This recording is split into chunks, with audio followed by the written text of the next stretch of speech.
G'day everybody, welcome to another Fightspanner YouTube video. Today I'm painting Elphaba. Now I found this model as Anita the Young Witch on My Mini Factory, available from White Werewolf Tavern, and I really liked the design. I loved the way that she was, the cheeky grin and everything. And I went back when there was a sale on and found a couple of pictures, and one of them was Elphaba. And I work with a young bloke who likes musicals, and when I saw the Elphaba version, I thought, oh, you know what, I can do that. And I decided that I was going to buy the model and do an Elphaba version, and then I decided to make one for myself as well. So I did his at the regular scale, and I've done mine at 150% scale. So there's two scales there. First off was filling them up, sorting them out, and I forgot when I was filling them up to make a crop top for the small model. The young bloke that I'm giving it to, because he's young, I decided I probably shouldn't give him a bikini model because somebody might think it looks like a pin-up or something. So I decided to use some milliput and give her a crop top instead, so that she's got a little bit more covering her up, and then it's just fun. I didn't need to do that for mine. I'm happy enough with the design because I really like the carefree young nature of the pose. She's got a hand behind her with a can in it, and she's hanging onto a hat because she's going so fast, and it's all good. So I painted them black, as you saw, with just a rattle can.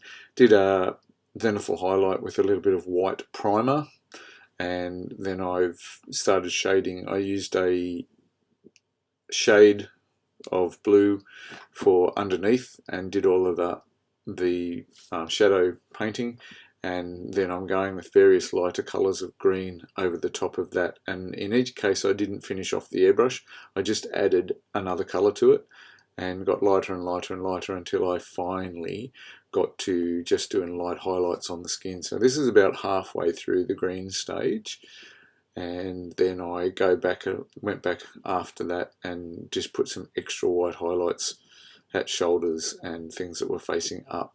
Unfortunately, for a lot of this video, I set the camera up, and then I end up doing things where I pick the model up and it goes out of frame. So I've tried to still have the things where it shows a little bit of what I'm doing, but I apologise for the fact that some of it you don't see, or you see as a hand or a foot or whatever I'm doing there. There was a lot of heavy editing after this because I went, well, there's no point putting that on. So with all the green skin painted, I switched to looking at the bases of the models because I realised that I needed to get the bases done in order to, I didn't know at what point I was going to attach the girls. I painted the underside of the base. I printed the bases in clear resin and I painted the underside of it grey, but then when I had done the rocks on top and had a look at it, I realised that it made the clear resin not clear. It looked like it was grey at the bottom and had some sort of fade effect that I'd done. So I went back off camera and sanded and sanded and sanded away the underside. In some of the paintings, when you see me painting, you might see me turn it over to get into a thing, and then you can see that the bottom is no longer painted grey. So because it's going to be Elphaba, the Wicked Witch of the West from the Wizard of Oz, I thought there should be some sort of yellow brick road on the base. So I did it so that as if you were somewhere along the road where it tapers out, and it's not all where it's got to the Emerald City and it's not all yellow, it's going back to some grey. After I'd done all of the highlights on the yellow brick road and the grey stones, they got a little bit of an edge highlight on the top. I then turned to painting the broomstick that's attached, and it was easy enough to do. I masked it up later, but I didn't mask it up to do the basic painting. When I came along to dry brushing, I masked off the clear bit so that I didn't accidentally brush it. But generally it was pretty easy to navigate around. And so then after I have done the painting, this was where I put the highlights on the yellow bricks and then the highlights on the grey stones, just to differentiate them a little bit. The base is part of the model, obviously, but I've really felt like the thing that you're focusing on is the broomstick and the witch, and so I wasn't particularly concerned with putting lots and lots of detail. I didn't do any washes on the base. I just painted it with a shade of yellow, a shade of grey, a yellow ochre, a shade of grey, and then highlighted with those. After that, I did a wash over the top of the broomstick to get into the recesses and get it ready for doing a dry brush over the top of it. So you can see where I'm tipping there that the base has been sanded back. I did have to touch up the bases with the grey because handling it often made it a little bit rub away in places. So dry brushed with a tanny colour. I think it was called Desert Sand, but I'm not sure about that. And when I'd put it on, it was really good for highlighting the washed out recesses, but I thought that it had gone a little bit not as timbery as I had liked it when I first painted it. So I came back and dry brushed the original colour, but I dry brushed it rather than painting it on solid, and I got a pretty good finish. In the middle of doing that, I discovered that in one of the photos I realised that there's stickers on the broomstick because she's a teenage witch and she's got stickers on her broomstick, and so I decided to go through and paint them white and then put transfers on for them. There are two types of transfers. Mine has Defying Gravity and Wicked and original Wizard of Oz characters and the original Wicked Witch of the West, and the one for the friend has a Jake and the Fat Man radio show sticker and a coffee van sticker and some things that are more associated with his life. So when you do transfers, these are just your standard water slide transfers that you can print yourself. You really have to, after you've printed them, it recommends that you put a clear finish over the top of them so that they hold together when you wet them. And I have found that you need to do a couple of coats of the clear. If you only do one coat of the clear, they don't, it still works, they come away, but the transfers tear badly. So on, I think it was the cans later when I do it on the label on the can, the first lot of transfers tore and I ended up ruining them on both and had to just wipe them off. And then I took out the spare transfers that I'd made, because I always make spares, and sprayed them with an extra coat. After the broomsticks were done and the base was effectively done, I switched my attention to painting the Elphaba and her younger sister, and started with the soles of her shoes. Now, I didn't paint where the soles glue on in the first instance, but later when I was touching it up and also looked at the colour and didn't like the colour of the soles, I changed the colour of the soles of the shoes, and I did paint over the bit where it glues on. This led to an issue after I glued them down, and they fell off twice, and I ended up pinning them with a pin up through both feet and into the broomstick on both models. And it was quite funny, they fell apart, they fell over within a couple of minutes of each other. They both fell off the brooms at about the same time, so that was funny when it happened, and frustrating. Next step was to paint all the black bits. I made a mistake I wasn't quite sure where the shoes went, and I didn't have a reference at the time, and when I went and got reference, I found out that the type of shoe that I wanted was black on the back when I thought a little bit of it was white, so I had to go back and touch up the black in places. I also discovered when looking closer at the shoes and things that the picture that I liked the most, which is one by a painter called Serg, and if you want to look up Anita the Witch on the White Werewolf Tavern mini factory page, in the folios of prints that people have done, his is there. Beautiful, beautiful model and inspirational. But he had done stripy socks, and he did the stickers as well, and he's also done really beautiful sneakers, and I cursed him under my breath initially, but then thought, I'm doing the same thing, they look really great, and so I went and got reference, which then also showed me that the bottom of the shoes wasn't the right colour. I painted the black, but because I was handling it a lot, after I'd done a little bit, I kept drying it with the hot heat gun.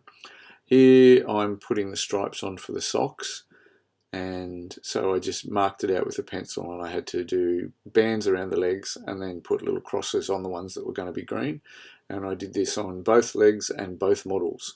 But I'm sparing you in this video from seeing all of the hours and hours it took. I think I had 9.5 hours of footage from starting to fill to finishing of painting and the glamour shots. So I've taken out, and you've got fades between the things. Every time I finished a process, because I was working with the two models, I gave them a light blow with the hot air heat gun to dry them off so that I could come back. The green on the legs was 2 full coats, and then I touched up a little bit here and there as I was doing it. The white for the shoes was 3 coats. I don't think I have included all of the video of the 3 coats because it's basically the same thing. After I'd done the socks, I painted the wristband, and then I got some silver out and painted her earrings and the can and the watch face on her arm. And on the large model, the 150% scale one, I dropped it as I was curing, when it came out of the curing machine, and the fingers broke holding the hat. When I glued them back on and painted them with the green, you could still see the join line. So I couldn't do anything about it because I've already painted the green and it didn't hide it up. So I put extra silver rings on her fingers to hide the fact that there was a bit of super glue squeezed out, and so she's got an extra couple of rings on her finger. After doing the silvery bits, I also did the green lipstick on her mouth and painted all of the fingernails with the same green, because I had the reference for Elphaba, and that is what she has from the Wicked posters. So that was that. Painting the girls, like actually getting to paint the witch, was the fun part of the project. Doing the broomstick was there and it's part of the model, but I really enjoyed painting the model itself. So I did a wash on the wristbands to make them just variation in shade, and there she is with her makeup on her lips and stuff. Then it was paint her hair. Her hair I got black, and I added a brown to the black, because in all of the posters and stuff that I've seen, her hair's not black, it's actually a really dark sort of an auburny reddy brown, and I wanted it to have the bit of brown and not be black, partly because I don't want the model to be all flat. I wanted there to be a little bit of variation, and also to keep in keeping with the posters and things that I've seen. So I did the brown and left it to dry. Later I did a dry brush of the brown that was mixed in with the black so there you go, there's a shot with the hair finished on the 2 different models. And then I used the straight brown colour to do a dry brush, and I also used a little bit of copper to do a dry brush on the hair before it was done, before I called it done. I then, with the reference that I have, that I got for black jeans and cut off jeans and things and shorts, they always go a really pale grey in the seams and where they get worn. So I went around and highlighted, just did some edge highlighting sort of thing on around the cuffs of the legs and on the belt buckles and stuff, and then I dry brushed the same as what's in the reference material. It seems to be mostly on your thighs and then on your backside where you sit, but there's not any real scuffing around the cuff at the bottom part of your leg where the pants sit, or on the belt section. It's mostly where you bend as much and where you rub with your hands. So I tried to make them look a little bit more jeansy, and then for the little model I did a little bit on her shirt as well, just again to give it a bit of a variation. This was the first of 3 coats of the white on the shoes. It took 3 coats to get it to be as happy as I was, And when I came back and started doing the black lines, there was a couple of times where I got a bit distracted with the lines and had to rub them off or just paint over them and redo them. In the end we got there, but it was quite a lot of toing and froing and backwarding and forwarding, and next time I would just try and be a bit more relaxed and not so rushed. And at the same time I painted in the whites on the eyes and the laces. I thought the laces were crisscrossed, but when I had painted them I realised that I had made up the detail and it wasn't there, so I went back when I was touching up the black on the shoes and painted out the lace, bits of the laces so that they were better.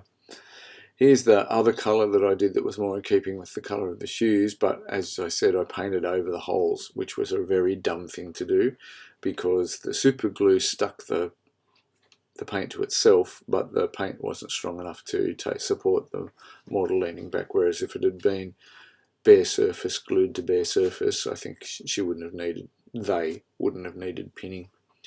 So again, bits of toing and froing back and forth between the black to get all the lines on the black correct on the shoes.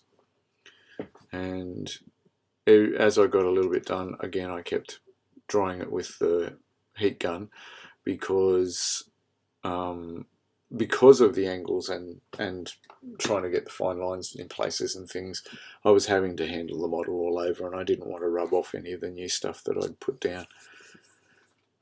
Now that was a bit of dry brushing of the hair again, just doing that brown colour and the copper colour over the top. So the shoes I'm happy with, they came up good. Then it was time to glue it together. The only thing left at this stage, apart from gluing the head and hand on and gluing her to the broomstick, was to actually put the label on the can. And so did some glamour shots and glued it on. They were really good, but they fell off one time. I found a can that's a Wicked energy drink can, and I did that label for the can that she's holding because it's Elphaba and it's Wicked. So there you go. And that's it, she's done together. So I was very, very happy with the result of it all. And I put a clear finish on outside. It was a bad day to do it.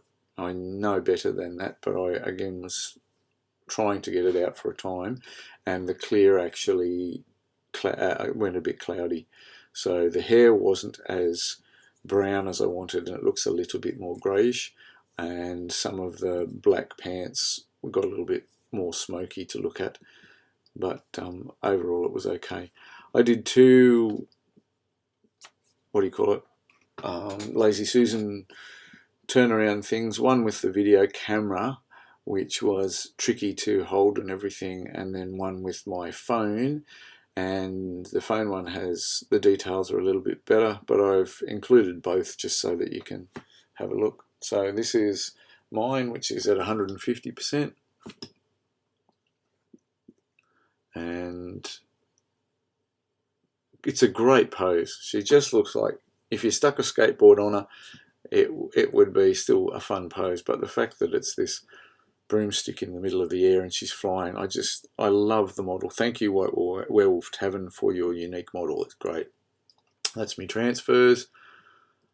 And her face and her eyes turned out really well. Very much thank you to Ground Affected for the way that he does eyes, and I have followed his instructions. There's the Wicked label, and her socks, and that's pretty much her. Fun model to paint, and it was interesting to do green skin tones and not normal healthy pink skin tones, because trying to work out what colour should go in the shadows for the green, I ended up going with a blue-green tealy sort of a colour, and it worked really well, and I was pretty happy with the way the skin tones turned out.